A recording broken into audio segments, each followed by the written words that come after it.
Tonight, an upcoming vigil for family and friends of 22-year-olds Aaron Pretty and Haley Keating. They were just starting out their lives, bright, beautiful people, and they weren't doing anything any different than anybody this age would have been doing. 2 young lives lost in a highway tragedy, how their communities are coming together to help the families move forward.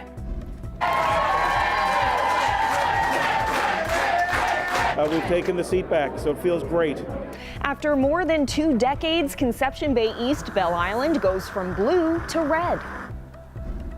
I'm definitely very nervous, but also very excited. It's such a great opportunity for me and the rest of the cast here. Starting tomorrow, Shrek the Musical is going to play at the Arts and Culture Centre in St. John's. I'm Jeremy Eaton, and I'll have that story coming up. This is CBC Here and Now.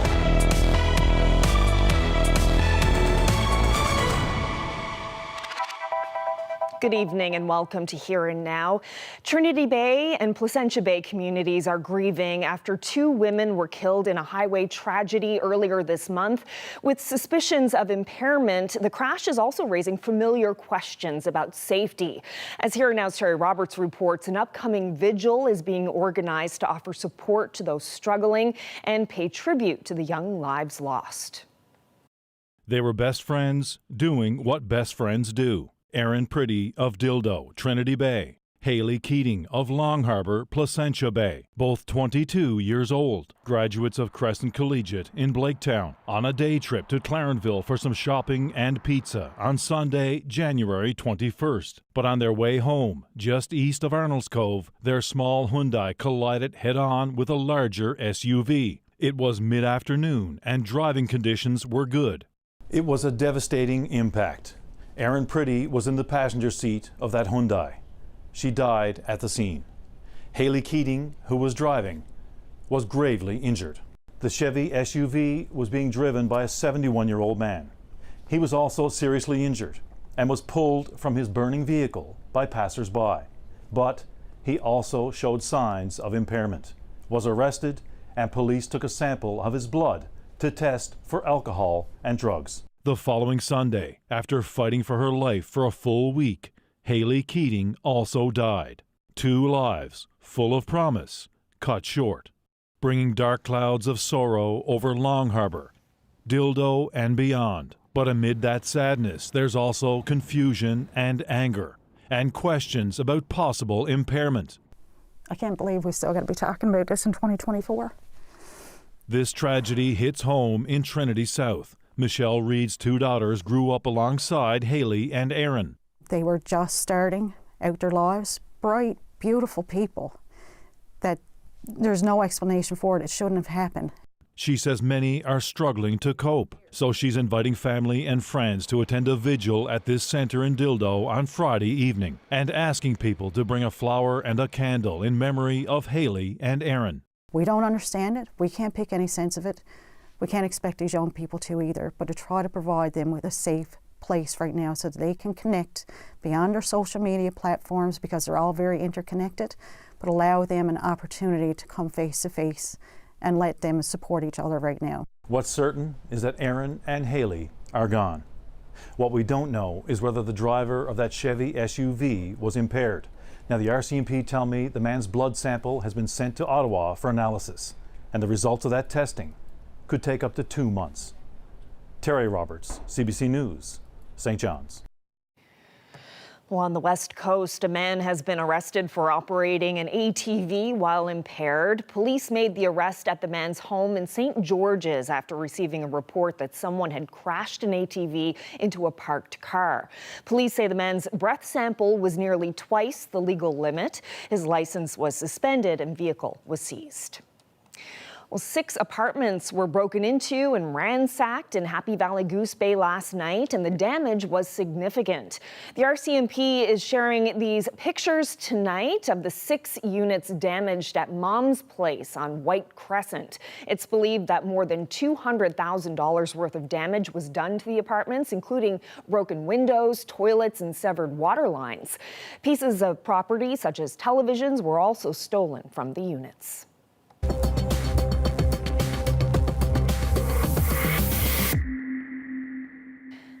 Well, the leader of the PC party says candidate Tina Neary was the underdog in last night's by-election in Conception Bay East Bell Island. This despite the PCs holding down the district for more than 20 years. Tony Wakeham says the Liberal government is promising to invest in the area, and that's what residents want to hear. What it came down to is the fact that after 4 years of not spending any money where it should be spent, during the election, they came out and actually said, we are going to put money to address these issues now, and if you elect our candidate, this will happen. That seemed to be the message. As a matter of fact, at some of the doors, people told me that they have told them that it's okay, give the Liberal candidate a chance because in 9 months we'll be going to a general election and you can throw them out. Well, Fred Hutton is the new MHA for Conception Bay East Bell Island. Here Now's Heather Gillis was there for last night's results, and she spoke with Hutton as well as the PC runner-up, Tina Neary. Tory, no more. Fred Hutton. 20 years is a long time. But tonight, in Conception Bay East Bell Island, the people have clearly spoken, and tonight, we start a new chapter. Fred, how does it feel to win? It's great. We worked very hard this past 4 or 5 weeks. There was that pause during Christmas after I made the announcement, so I was eager to get at it, and here we are. We worked very hard day and night, morning, noon, night, and there was about 100 people involved in this campaign, and I can't thank them enough. And obviously the people of Conception Bay East Bell Island like what Premier Fury and the rest of the Liberal caucus are doing. So here we are tonight after 20 years. We've taken the seat back, so it feels great. I mean, obviously Fred's going to contribute a lot. He's already contributed a lot to the province. People know him. They know he's genuine. They know that he's empathetic and compassionate. I just wish the best of luck to Mr. Hutton. It isn't what we were hoping for, but at the end of the day, you know what? It's as far as I'm concerned, it's still a win for us. Mr. Hutton and his team, they've made a lot of promises, they've made a lot of commitments, and you know, I can only hope that they stand true to their word and they do exactly what they've promised to do. I will advocate very strongly to ensure that that the promises are followed through with. You know, we learned over the last month, all of the candidates learned what the issues are in the district, and so at this point, there's absolutely no reason at all why these issues cannot be addressed immediately. There's been a lot of talk about commitments during the campaign. One of them was very specific to the people of Bell Island about a shore-based manager. And I can tell you within the next week, we'll have an advert out to advertise that position for the people of Bell Island.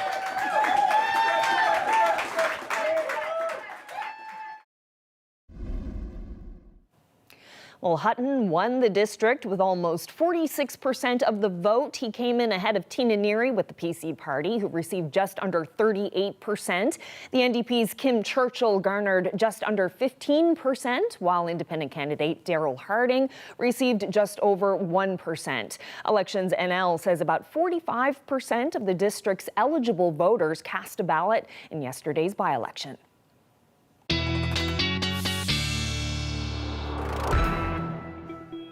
I hope you got outside to enjoy the beautiful weather today. It was our last sunset before 5 p.m. This afternoon. Susan captured this lovely shot of the beautiful snow that is on the ground, and I know lots of you were getting out to enjoy it.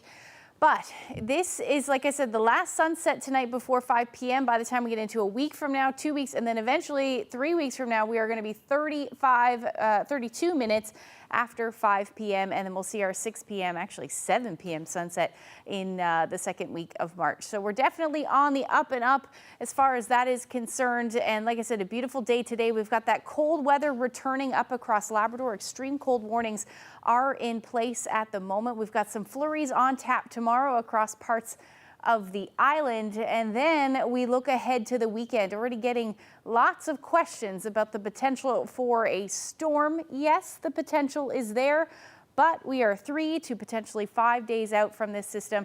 So we're going to talk about what it looks like at this point, but again, not very many details, but we will talk about the storm when I come back. Thanks, Ashley. Well, there is concern in Atlantic Canada that fuel companies are charging much more than they should to comply with environmental regulations. A new independent report says the actual cost is several cents a litre less than what companies collect. Peter Cowan explains. Right now, when you fill up in Atlantic Canada, refineries get about 5 cents a litre to pay for new federal regulations. Regulators have put this in place to cover the costs of reducing the carbon that's emitted when fuels are refined and burned. But a new report commissioned by Environment and Climate Change Canada and done by an independent consultant says the actual cost to comply is much lower, less than a cent a litre. In this year, so like in 2024, the incremental impact will be quite small and larger, less than 1 cent for all provinces. Figuring out the actual cost isn't straightforward. The refineries have options about how they comply, from investing in new technology to buying credits from other companies. The companies won't reveal how much they're spending because they don't want their competitors to know. In the rest of the country, gas prices are set by the market.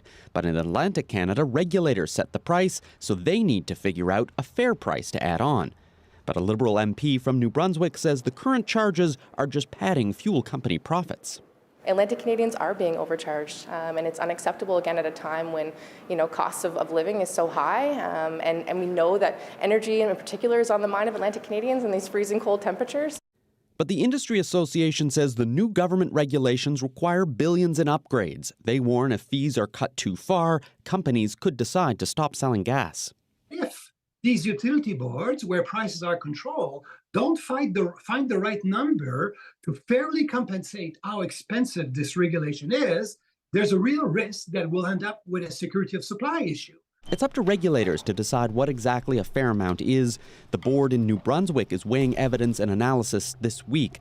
Other provinces will be watching closely to see what they decide is fair. Peter Cowan, CBC News, St. John's. World Energy GH2 has submitted a revised environmental impact statement to the provincial government. And that's after the Environment Department decided the original submission from October lacked information. The amendments are now available for government and public review. According to the Department of Environment, paper copies will be placed in several communities, including Bay St. George, Stephenville, and Upper Ferry. The deadline for public comment is March 20th, and the minister's decision is due by April 9th. World Energy GH2 plans to put at least 328 wind turbines on the Port-au-Port Peninsula and Codroy Valley and a hydrogen to ammonia plant in western Newfoundland.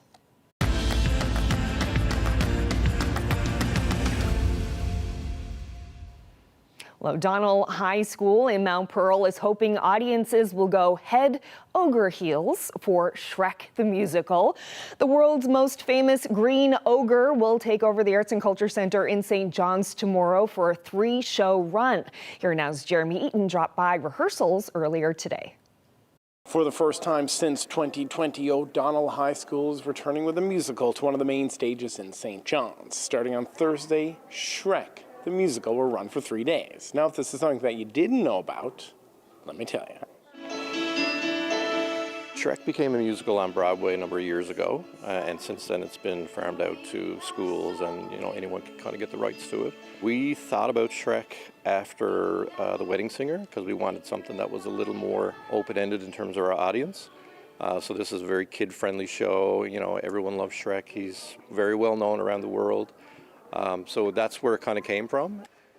The dragon guards Fiona and tries to protect her, but the dragon's also trapped and falls in love with Donkey. I play Donkey, if you can't tell by the getup. I'm Shrek's valiant friend who, in the end, helps everything kind of come together and, helps Shrek and Fiona sort things out. I'm definitely very nervous, but also very excited. Definitely the people. A lot of people come here and watch it, and it's a bit nerve-wracking. I'm excited, but I'm a little bit nervous, but I'm more excited than anything, just because I guess I like the idea of being out and performing. It's super exciting. Feels really good to be back, I got to be honest with you. It's been 4 years since we've been on the stage, almost 4 years to the date. Unfortunately, the kids that we have in this show have never experienced a musical before. So this is brand new because of the pandemic and the shutdowns and all those sorts of things. So these kids really have no idea what to expect. We do, of course, behind the scenes. But once they moved into the theater here, their eyes are really aglow and they're really excited, and there's a lot of sleepless nights. And you can feel the energy. We felt it at the school when we were rehearsing, and the day we moved in here, you can really feel it. Okay, so let's go get... Very fortunate to have been given the opportunity to be put in such a show, especially on such a big stage and with so many seats, and just the people here are so awesome to be around, and it's such a fun energy. We're here when other people are on stage and we're backstage just waving and cheering them on because everyone's super excited to see everyone else do so good. We're losing our musical director to retirement this year, so that's a really big set of shoes, Shrek-sized shoes to fill. 2026, we hope to be back. What the show will be, I have no idea.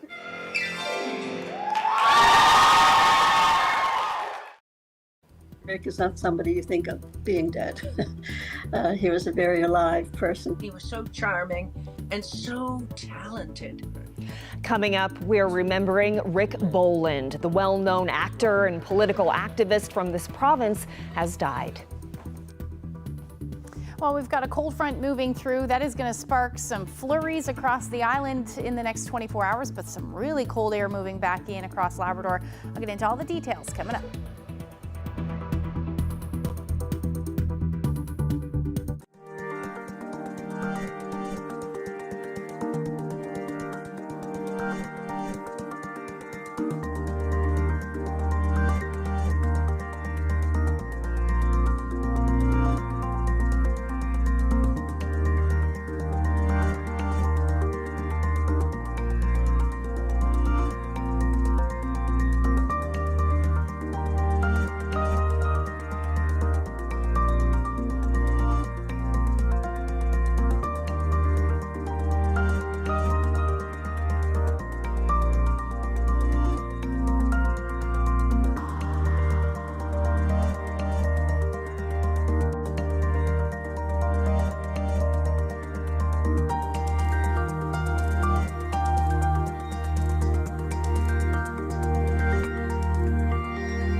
So Ashley, you mentioned earlier that you're getting a lot of questions from people about potential weather that is coming this weekend, a potential storm.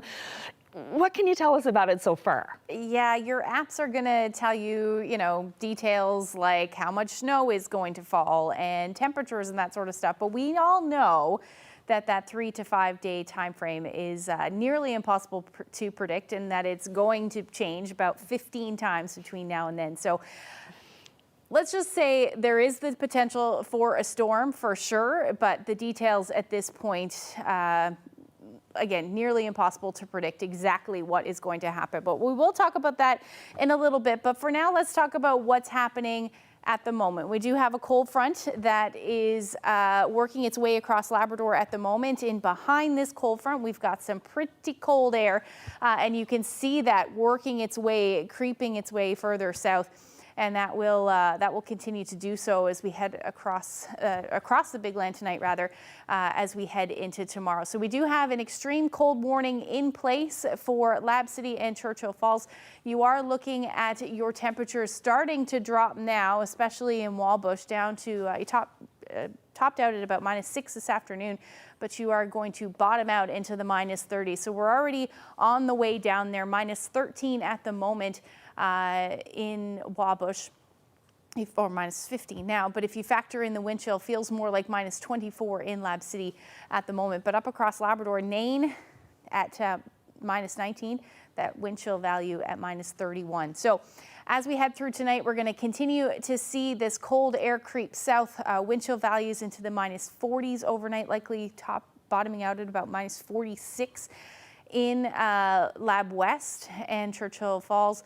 Otherwise, we're looking at -30s, mid -30s for the rest of the Big Land, and then -teens across the island. So when we start talking about wind chills this cold, the risk of frostbite it happens fairly quickly. So -28 to -39, you're looking at risk of frostbite anywhere from 10 to 30 minutes if you have exposed skin. But once we get to the -40 to -47 range, frostbite happens much quicker than that, about 5 to 10 minutes. So out tomorrow morning, when you're heading out the door, you're definitely going to want to bundle up and limit some of those outdoor activities. So here's that cold front that's going to spark some flurries for the most of Labrador, and then it'll head towards the northern peninsula and the west coast as we get into the early morning hours on Thursday, and eventually through central. This will likely just bring some cloud cover. But yeah, your temperatures across the island are going to sit in the -teens for the northern peninsula. -10 for Corner Brook, -teens through areas of central as well, low-lying areas through central. And then for St. John's, we should hover around -7 for the night tonight. So keep an eye on where that front is tomorrow. It will likely bring cloud cover. We should stay with the cloudy periods across the island, across the Avalon rather. And then eventually we'll see some clearing skies for the northern peninsula, and that's the story up across Labrador as well. So you're going to hang on to some of that cold air and the potential for flurries really all across central as we head into tomorrow afternoon and into early Friday morning. Now this is when we start to see some potential effects from that area of low pressure. Our temperatures tomorrow, the southern half of the island will stay around 0 or -1 through the day. Through central, really right across the TCH area, looking at your temperatures into the -single digits. But that colder air certainly gripping the northern peninsula into the -teens. And that will be the story up across Labrador, where you see lots of sunshine tomorrow, a typical cold Labrador day. Beautiful afternoon with your temperatures into the -teens or even -20s. So just want to show you what we're looking at as far as this area of low pressure is concerned. It will be a upper level of low pressure, and it is going to stick around for a bunch of days. But as I showed you last night, there is still a lot of disagreement on just what is going to happen with this system. So we'll likely start to see some of the effects of this as we get into the Friday night, Saturday morning time frame. Now, the exact track is what will determine who sees what. So at this point, if you have travel plans this weekend, for areas west of the Avalon, this will likely be a snow event, and a significant snow event at that. But we could still see some rain in play and some snow in play across the Avalon. This is Monday and we're still seeing this area of low pressure be our weather maker, and that will continue into Tuesday, it looks like at this point. So like I said, travel plans, keep an eye on the forecast, and I will certainly keep an eye on it for you. Thanks, Ashley. Well, he's being remembered as a passionate and talented actor, both on stage and in the political arena, who helped shape Newfoundland and Labrador's cultural landscape. Rick Boland, a founding member of Rising Tide Theatre, has died at the age of 70. Earlier today, I spoke with friends and former colleagues Mary Walsh and Lorraine Michael. 21%, and I'm not asking for a penny less. What? But he just had that thing where people loved him as soon as he appeared on stage. No matter what he was doing, no matter what role he was playing, the audience's hearts just opened and they just poured out this love and support and affection for him. And it was always so great to be on stage with him for me, because there was so much love for him that, you know, some of it was be bound to, you know, spill off him and get over on you. But yes, I don't know what that is. It'd be interesting if you could bottle it. Not many people have it, but Rick had it in spades. Don't ask who people are voting for, or don't do anything like that, because we're not campaigning yet. Right? We will. We're introducing the leader in the preeminent riding of the NDP in Newfoundland, you know. I think maybe the general public did not know about his political side because they just saw him mainly on the stage. And but for those of us in the NDP, Rick was an essential part of the party. And when I became leader in 2006, Rick was very, very present. And in actual fact, he ran my first campaign. In the fall of 2006, there was the by-election. Jack had stepped back and had resigned as MHA. And there was a by-election, and Rick was my campaign manager. And that's a very special relationship because you have to trust your campaign manager. That it is imperative on both the opposition parties to let the province know that Danny is not all-powerful, that the opposition can take a seat. He believed in social democracy. He definitely believed in the social message of the NDP. There was no doubt about that. God, this is wonderful. It really makes you feel for where you're from. And I think there's a lot in the show that is for Newfoundlanders and Labradorians.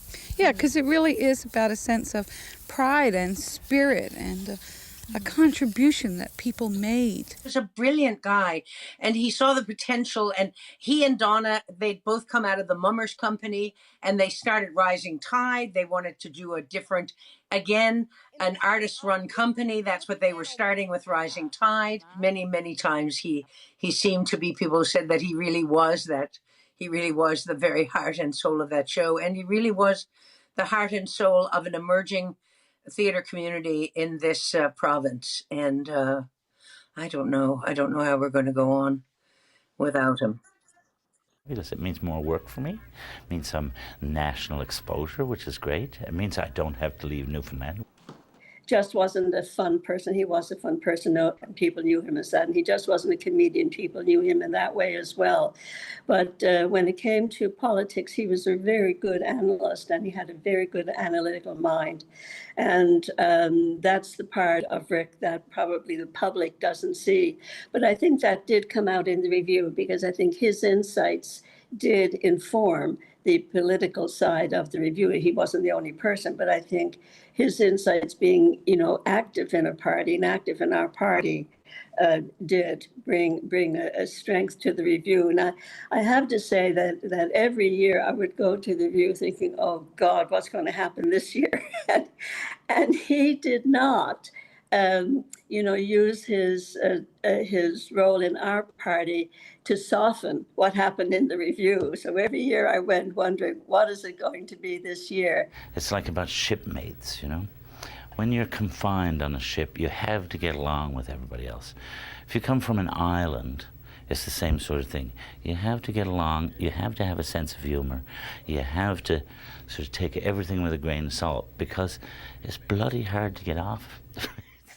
Rick was passionate about Newfoundland and about Newfoundland stories, and felt, and as many of us did of our generation, that we came into Confederation just a year or two before we were born, and that we were kind of the laughing stock of the country. You know, we'd gone from being, I think it's Greg Malone's phrase, being Britain's doormat into being Canada's laughing stock.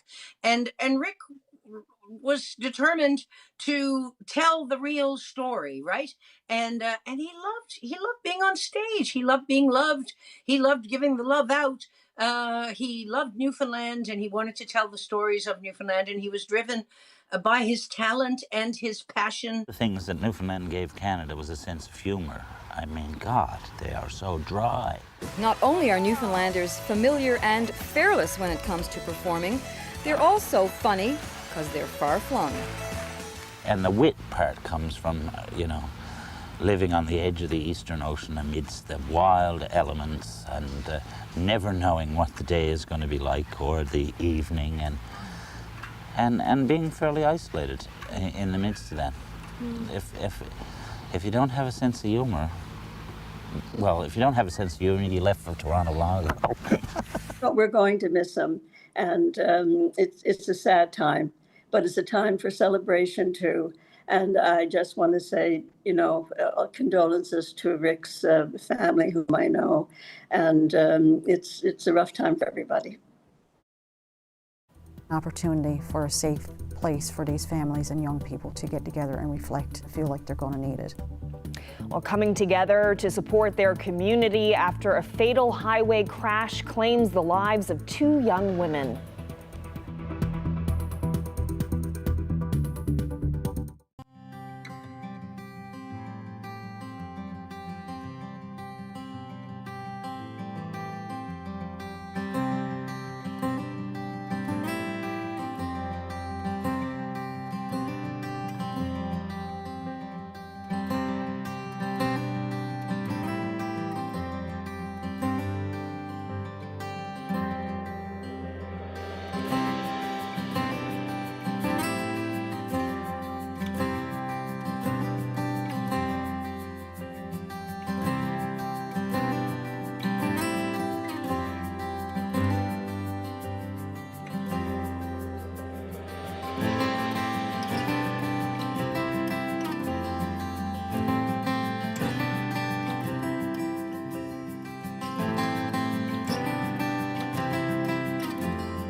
A vigil is being held Friday for 2 young women killed in a highway crash earlier this month. A police officer and parent is behind that event, honoring the lives of Erin Priddy and Haley Keating. She sat down with our Terry Roberts. We're talking today because the Trinity South area has lost 2 young women in a tragic head-on car crash 10 days ago. Maybe you can start by telling us the mood right now in the area where you live. From what I see firsthand, this tragedy has affected me on a personal level. I am from the area. I've always lived in the area. I've known these girls. My 2 daughters are 23 and 21. They all went to school together. They all hung around together. They were all friends together. These girls have been to my own house. I can see how deep-rooted this is and how far-reaching it is. It's a tragic loss that's being felt within the community as a whole. If you've ever been to rural Newfoundland, you know how tight-knit these communities are. Every single person in the community is affected by it. They're saddened, they're confused, and they're at a loss, and they're having an unbearable time coping with this. Right, so that's where you've come in now. You know, you're a law enforcement officer as well as a mother. You've taken the extra step to organize, I guess we could call it a vigil, on Friday night in Dildo. Tell us what's happening, first of all, on Friday night. So the event on Friday, I reserved what I'd like to call a safe space, a place that's big enough to accommodate a number of people that are affected by this tragedy. It's for anyone that's been affected by this. My main goal was to reach out and allow a place for especially the young people, but I extended it to, I want the families to be involved at whatever capacity that they want. There's no expectation for them, nothing that they need to do, other than to know that this is a safe space for anybody that needs it right now. I see what my daughters are going through. I see it on their faces. I see that they're not understanding, they're not able to get their heads around it and really appreciate why or how any level of understanding of this. As adults, we don't understand it either. We can't find any sense of this tragedy either. So for us, as what I would like to believe as responsible, community-minded people, if we can rally around these young people right now. And what's the reaction been to this idea, this plan on Friday to assemble everyone to come together and grieve together? The response that I've received has been overwhelming. I really have to say I would have never proceeded in any way with this at all without the support of the families. They believe that it's a good thing, a good opportunity for families and especially young people to try to get together and help understand what it is that's going on. I've arranged for several grief counsellors to be at the site there as well. If they're needed, it's great. If they are, they'll be there firsthand if any of these young people and any of these families need it. There's nobody there that needs to endure this event and needs to go through it alone.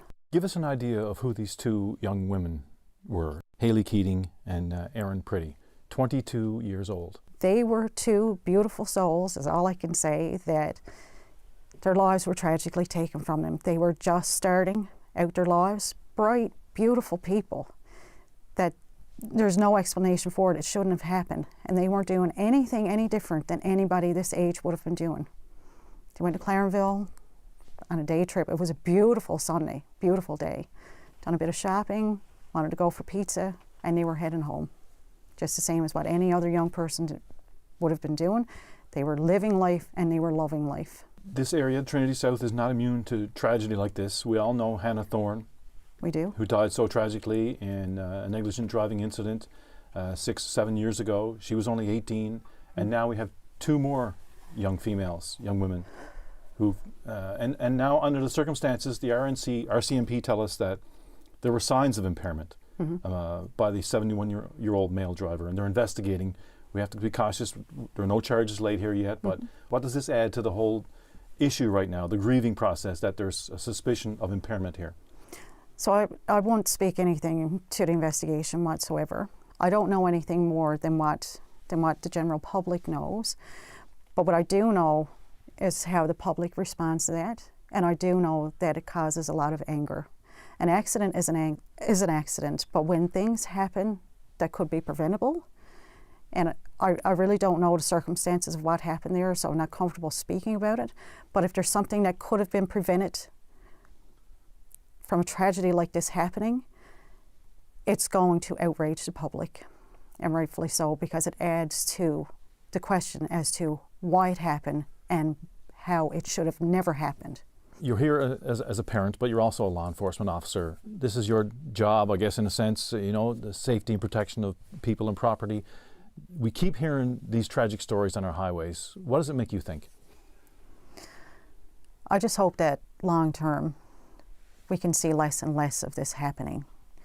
The education piece, whether there is any impairment that contributed to this accident, whether it's careless driving, whether it's irresponsible driving, texting, whatever it is that's going on in terms of distracted driving, anything that we can do to make the road safer, to prevent something like this happening again. We see it all the time, but the unfortunate part is whether it is impaired or distracted driving, no matter how many charges we lay, how many convictions we get, how many families are affected, it doesn't seem to matter. Just on the heels of this accident on Sunday, there was a serious accident on the outer ring early in the morning. Several families again affected by it. Sometimes it doesn't seem like the ripple effect really resonates with enough people to get the message out there. My aim with this on Friday night, again, is just an opportunity for a safe place for these families and young people to get together and reflect and hopefully get some long-term support for this, because I feel like they're going to need it.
The final report from a public inquiry into why a former soldier killed 3 family members and himself has been released.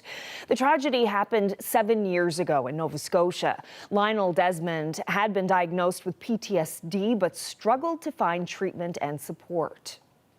From where I stand, this report seems very generic. It doesn't seem like they really want to put emphasis on helping families that go through trauma. It doesn't seem like they want to put emphasis on really implementing a serious change here. One of the report's key findings is that healthcare professionals could have done a better job sharing Desmond's complex medical history. He received 4 years of treatment for PTSD while he was in the military, but Desmond did not receive any treatment during the 4 months after he left the forces. On January 3rd, 2017, Desmond legally purchased a semi-automatic rifle. Later that day, he used it to kill his wife, daughter, and mother. 5 players from the Canadian team that competed at the 2018 World Junior Hockey Championship intend to plead not guilty to charges of sexual assault. That's according to their lawyers. We now know the names of all individuals charged in connection with an alleged incident 6 years ago in London, Ontario. 4 of the players are now with NHL teams. They are Dylan Dubé of the Calgary Flames, Cal Foote and Michael McLeod of the New Jersey Devils, and Carter Hart of the Philadelphia Flyers. Former NHLer Alex Formenton, who's been playing in Switzerland, is the 5th player charged. A woman says she was assaulted by those men following a gala honoring the players.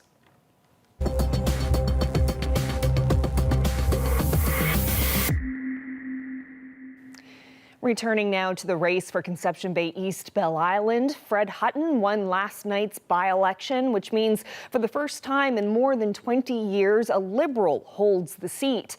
Hutton swung by the CBC radio studio this morning for a chat with his former co-host, Chrissy Holmes, about moving out from behind the scenes and the difference between the federal and provincial parties.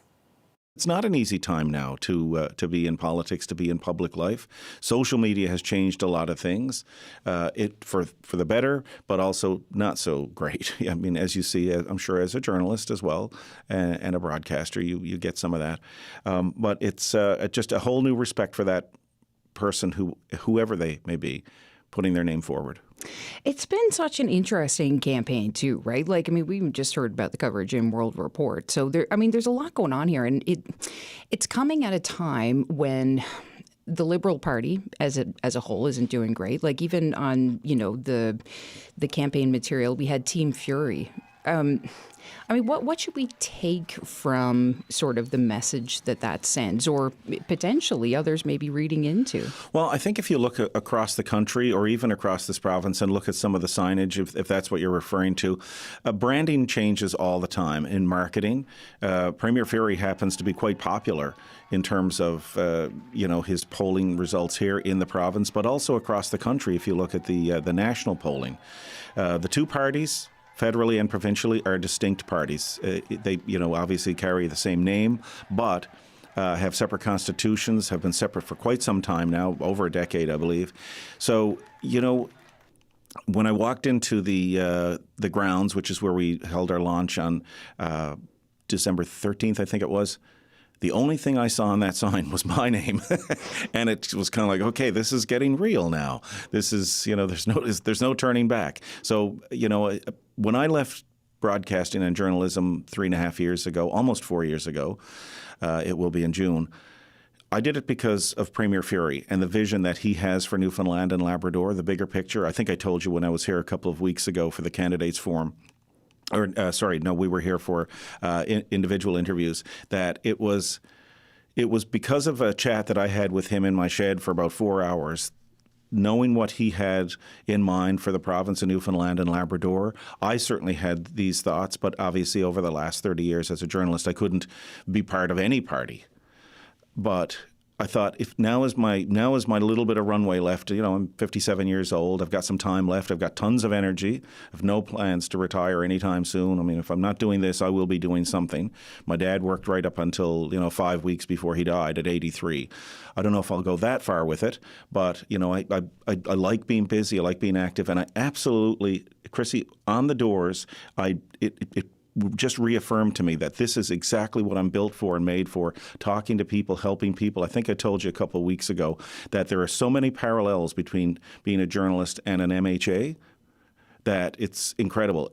As I said to you, when everything's okay in people's lives, they don't tend to phone a journalist, or they don't tend to phone Chrissy Holmes on the CBC Morning Show to try to get some help, to shine light on something, and they don't phone their MHA to say, hey, everything's great, just wanted to call and say hi.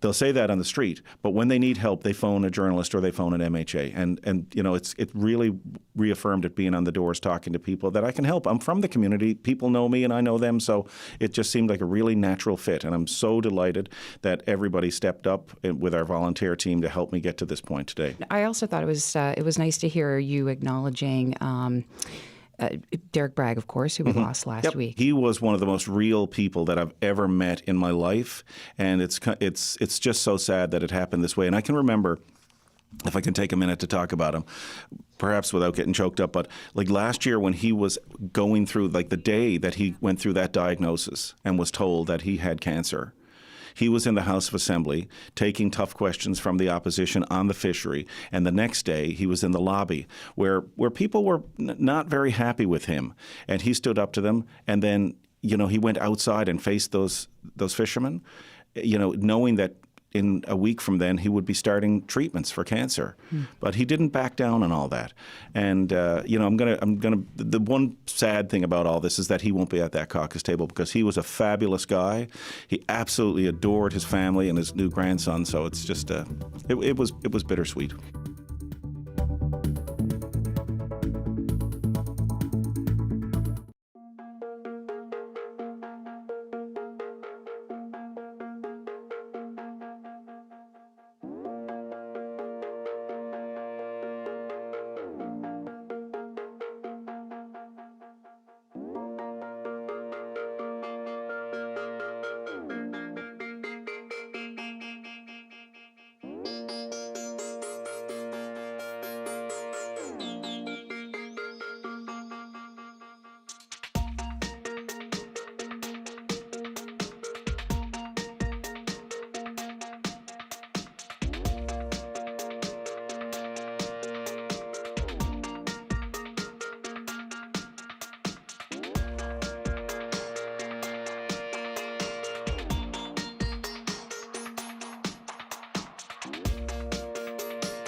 Visit your dealer. Living off the land and passing on Indigenous knowledge to the younger generation. Watch The Gathering, Sunday at 11:30 and Monday at 7.